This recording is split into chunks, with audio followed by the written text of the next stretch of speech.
Baik, assalamualaikum warahmatullahi wabarakatuh. Selamat datang tentunya di channel Pangeran Kodok ya. Nah, pada pembahasan kali ini kita masih membahas seputar aplikasi Dana.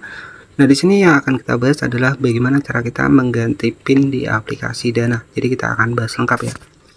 Nah, tentunya sebelum lanjut ke pembahasannya, alangkah baiknya buat teman-teman yang baru nemu channel ini, jangan lupa juga buat klik tombol subscribe-nya dan juga aktifkan lonceng notifikasinya agar nggak ketinggalan untuk pembahasan-pembahasan yang lainnya. Nah, misalkan nih, ketika kita membuat sebuah kata sandi di aplikasi Dana yang mungkin sering lupa nih, jadi ya kita memang harus mencatat nih untuk PIN yang sering kita gunakan di aplikasi Dana. Jadi saran saya ya menggunakan PIN yang lebih mudah diingat. Jadi agar kita juga nggak bingung nantinya ketika kita menggunakan aplikasi Dana. Apalagi aplikasi Dana ini sudah umum juga digunakan ya.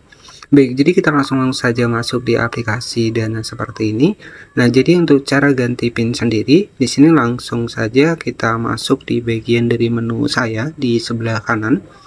Nah, di sini ada menu saya, kemudian di sini itu bisa cek di bagian dari pengaturan keamanan. Nah, di sini tinggal kita klik di pengaturan keamanan. Nah, di sini itu kita bisa ganti PIN. Di sini ada beberapa menu, ada verifikasi PIN, ganti PIN, pakai, kemudian ada pertanyaan, ada dana fees, kemudian ada juga menu-menu yang lainnya. Nah, di sini untuk cara ganti PIN-nya, tinggal kita klik saya dibikin ganti PIN seperti ini. Nah, jadi untuk strategi yang pertama, di sini kalau memang kita lupa PIN, kita bisa klik di bagian lupa PIN. Nggak masalah kalau kita lupa. Nah, kalau kita nggak lupa ya kita bisa isikan nih untuk PIN di aplikasi Dananya. Nah, di sini saya akan isikan terlebih dahulu untuk PIN-nya. Nah, di sini sudah saya isikan.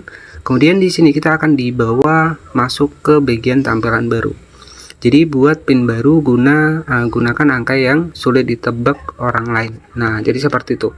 Nah, nanti tinggal kita membuat PIN lagi. Jadi pastikan di sini itu untuk di bagian dari PIN-nya itu yang mudah diingat ya. Jadi seperti itu. Nanti tinggal kita masukkan saja untuk PIN barunya, misalkan sebagai contoh seperti ini.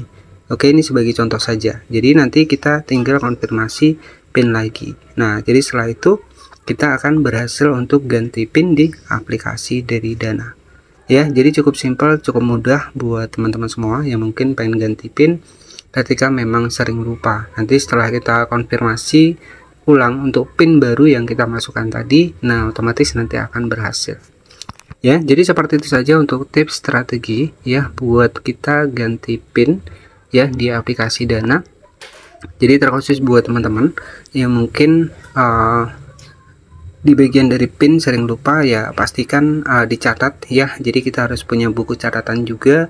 Siapa tahu tiba-tiba kita lupa kan, itu kita bisa cek lagi. Jadi mungkin seperti itu saja yang bisa saya sampaikan. Gak usah terlalu lama karena juga saya sudah banyak membuat video ya. Intinya di sini buat teman-teman ya, ketika memang kita sering menggunakan aplikasi Dana, rajin-rajin diupdate ya, karena updatean dari aplikasi Dana ini biasanya per minggu itu ada updatean terbarunya. Terima kasih, selamat siang dan wassalamualaikum warahmatullahi wabarakatuh.